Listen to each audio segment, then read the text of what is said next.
Hello friends, मैं मनदीप स्वागत करती हूँ आप सभी का अपने चैनल पर। फ्रेंड्स, आज की इस वीडियो में 36 साइज़ का बैक नेक डिज़ाइन मैं आप लोगों के साथ शेयर करूँगी। तो ये मेरा मेन फैब्रिक है और ये अस्तर का कपड़ा है। अस्तर के कपड़े को हम इस तरीके से यहाँ पर फोल्ड करके रख लेंगे। 36 साइज़ का बैक पार्ट का कटिंग मैं यहाँ पर कर रही हूँ। सबसे पहले देखिए, हमें यहाँ पर टोटल लंबाई लेनी है। तो जितनी भी लेंथ आप अपने ब्लाउज़ की तैयार रखना चाहते हैं उसमें 1 इंच मार्जिन का प्लस करके लीजिएगा। टोटल लंबाई मैंने रखी है 14.5 इंच। 13.5 लेंथ मुझे इसकी तैयार रखनी है। और डीप नेक के according shoulder and arm hole का मेजरमेंट लेंगे। शोल्डर का लिया है 5.5 इंच, आर्म होल का लिया है 6.25 इंच। इस तरीके से मैंने देखिए यहाँ पर मार्किंग कर ली है। अब हमने चेस्ट का चौथा भाग यहाँ पर लेना है। चेस्ट का चौथा भाग होगा 9 इंच और 1.5 इंच मैं एक्स्ट्रा रख रही हूँ मार्जिन के लिए। मार्जिन अगर आप चाहें तो 2 इंच का भी ले सकते हैं। तो यहाँ पर देखिए हमने चेस्ट की लाइन बना लेनी है इस तरीके से। डीप नेक होता है तो आधा इंच आर्म होल्स तरफ से बाहर की तरफ लेते हुए हमें मार्किंग करनी है और बाहर वाली लाइन से ही आर्म होल की गोलाई कर दीजिएगा इस तरीके से। कमर का मेजरमेंट लेंगे। कमर है 30 इंच, उसका चौथा भाग होगा 7.5 इंच। 1.5 इंच एक्स्ट्रा मार्जिन और 1 इंच एक्स्ट्रा और लिया है कमर की प्लेट्स के लिए। तो बैक पार्ट को मैंने यहाँ पर पूरा ड्राफ्टिंग कर लिया है। अब हम इसकी कटिंग कर लेंगे। तो इस तरीके से मैंने इसे कट किया है। अब हमने मेन कपड़े पर रखते हुए इसकी कटिंग कर लेनी है।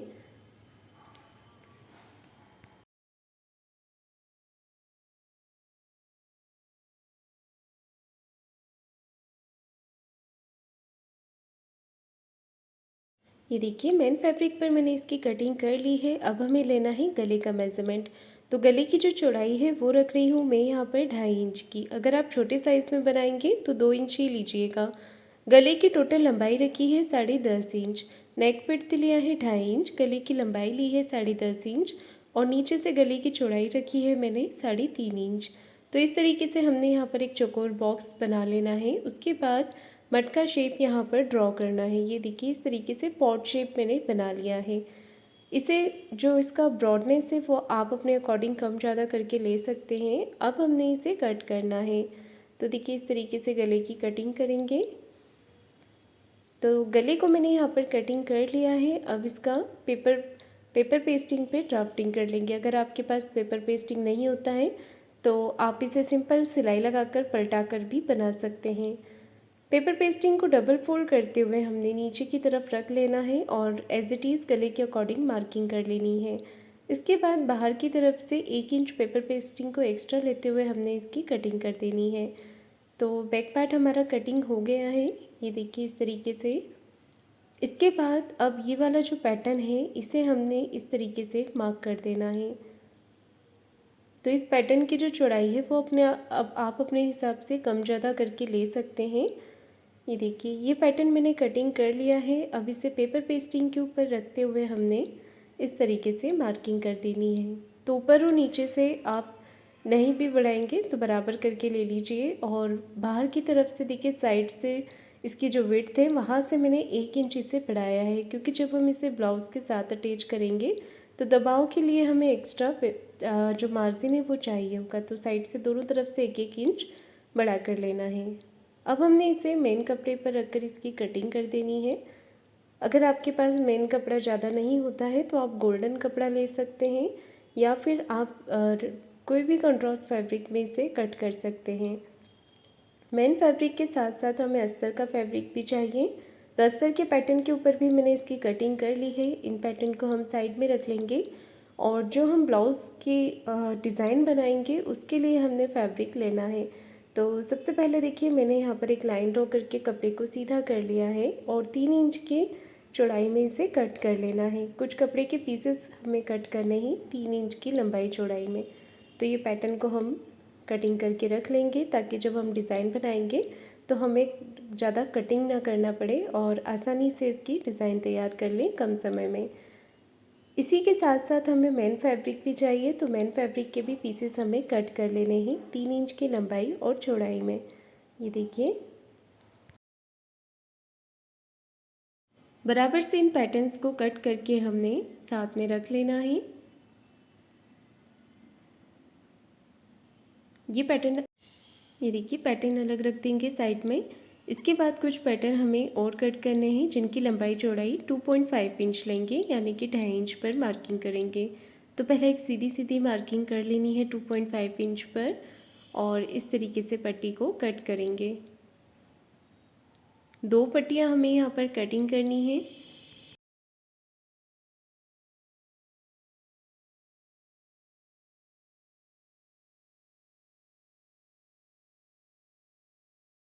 दोनों पट्टी को हम साथ में रख लेंगे और इस तरीके से 2.5 इंच के पीसेस कट कर लेंगे। तो इनकी लंबाई चौड़ाई हो गई है 2.5 इंच। ये जो फैब्रिक मैंने लिया है डिज़ाइन बनाने के लिए वो कॉटन सिल्क फैब्रिक है। अधिकतर हम जब भी ब्लाउज़ में डिज़ाइन देते हैं कॉन्ट्रास्ट में तो कॉटन सिल्क फैब्रिक लिया जाता है, या फिर अगर आपके पास सिंपल कॉटन फैब्रिक होता है तो आप वो भी ले सकते हैं। अस्तर का कपड़ा ना लें, अस्तर के कपड़े से फिनिशिंग नहीं दिखती है और धोने के बाद वो डल भी हो जाता है, तो इस बात का आप ध्यान रखिए। कॉटन सिल्क फैब्रिक जहाँ पर भी आप ब्लाउज़ के पीसेस लेते हैं वहाँ पर आपको आसानी से मिल जाता है।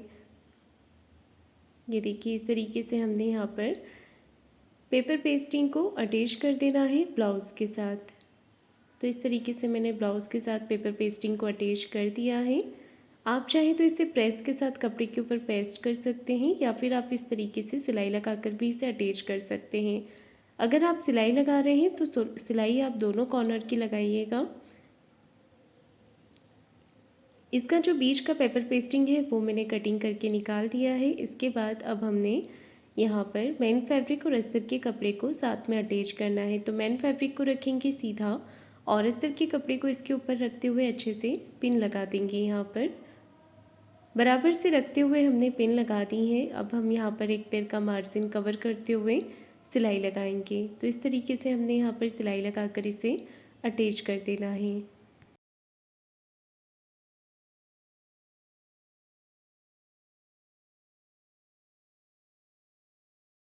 अटैच करने के बाद देखिए एक्स्ट्रा कपड़े को कट करेंगे और इसके बाद छोटे छोटे कट यहाँ पर लगा लेंगे।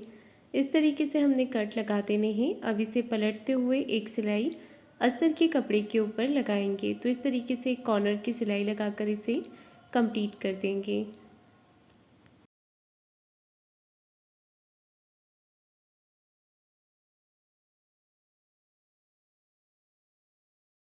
अब इस पैटर्न को हमने अंदर की तरफ फोल्ड कर देना है और एक सिलाई ऊपर फिनिशिंग की लगा लेनी है।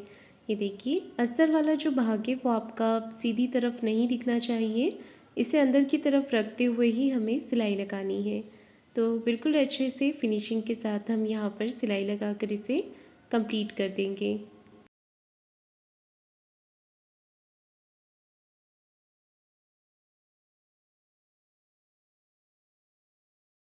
सिलाई लगाने के बाद आप इसे हाथों से अच्छे से फिनिशिंग दे दें। उसके बाद सिलाई लगाएं बाहर की तरफ। बाहर की सिलाई कंप्लीट करने के बाद जितना भी एक्स्ट्रा फैब्रिक रहेगा उसे आपको कटिंग करके निकाल देना है। तो इस तरीके से हमने यहाँ पर एक्स्ट्रा पार्ट को कटिंग करके निकाल देना है।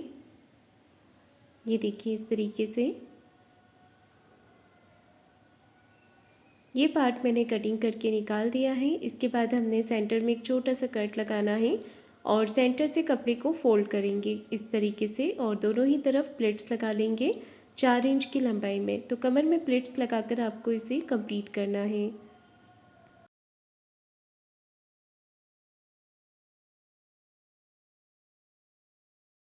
इसके बाद मैं अटैच कर रही हूँ नीचे की तरफ कमर पट्टी। तो इस तरीके से हमने कमर पट्टी को अटैच करना है। एक सिलाई पट्टी को इस तरफ करते हुए पट्टी के ऊपर लगा लेनी है। इसके बाद कमर पट्टी को कर लेंगे अंदर की तरफ फोल्ड।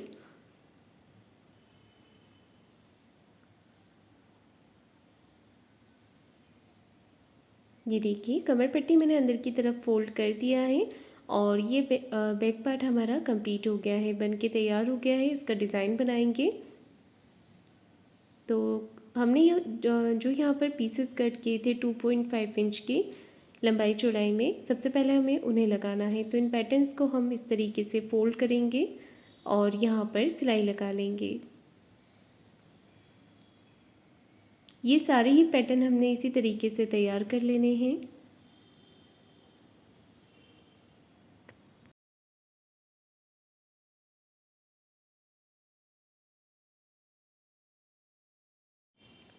सिलाई लगाने के बाद हमने इनका एक्स्ट्रा कपड़ा कटिंग करके निकाल देना है। तो इस तरीके से एक्स्ट्रा फैब्रिक को कट करेंगे। ये देखिए सारे ही पैटर्न मैंने इसी तरीके से कंप्लीट कर लिए हैं और बाकी सारे पैटर्न भी तैयार कर लेने हैं। अब इन्हें लगाना है तो ऊपर वाला जो नेक है हमारा वहाँ से बिल्कुल पास पास से इन्हें लगाएंगे हम इस तरीके से। ये देखिए गले के बिल्कुल पास से हमें इन्हें लगाना है।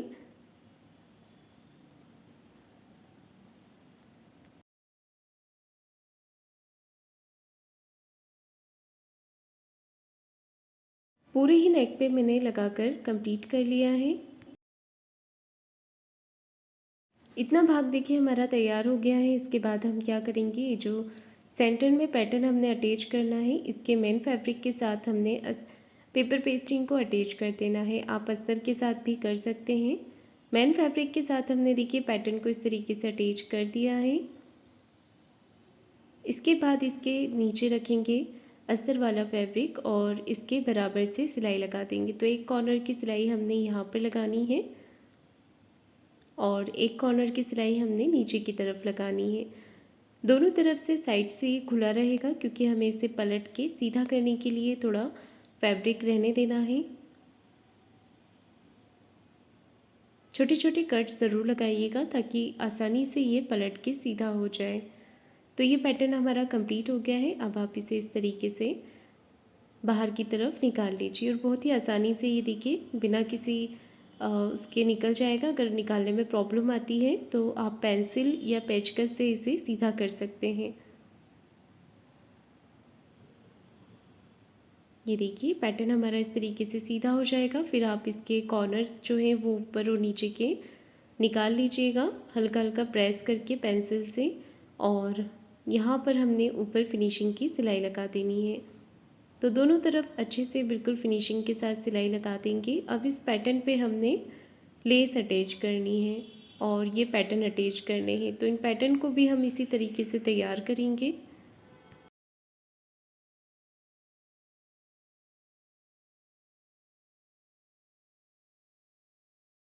सारे पैटर्न हमने इसी तरीके से तैयार कर लेने हैं। देखिए तो यहाँ पर कुछ कॉन्ट्रास्ट फैब्रिक में है और कुछ रेड कलर में है।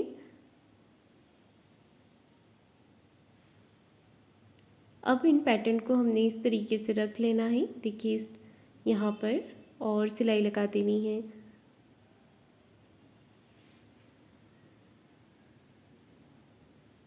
तो जितना पैटर्न आप यहाँ पर अटैच करना चाहते हैं कम या ज़्यादा उस हिसाब से आप यहाँ पर इन्हें रखते हुए सिलाई लगा लें।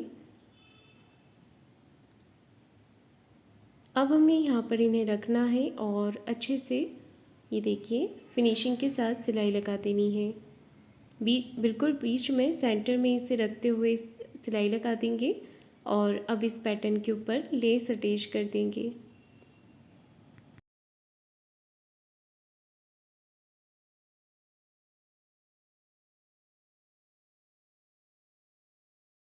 ये देखिए मैंने एक तरफ से लेस को लगा लिया है अच्छे से। अब हमें नीचे वाले भाग पर भी लेस को लगा देना है।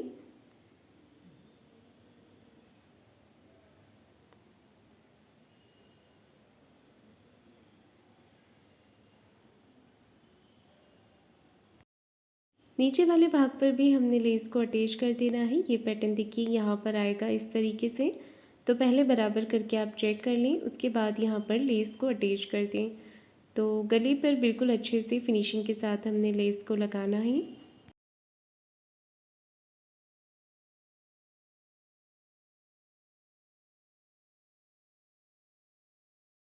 लेस के दूसरे कॉर्नर पर भी सिलाई लगाएंगे।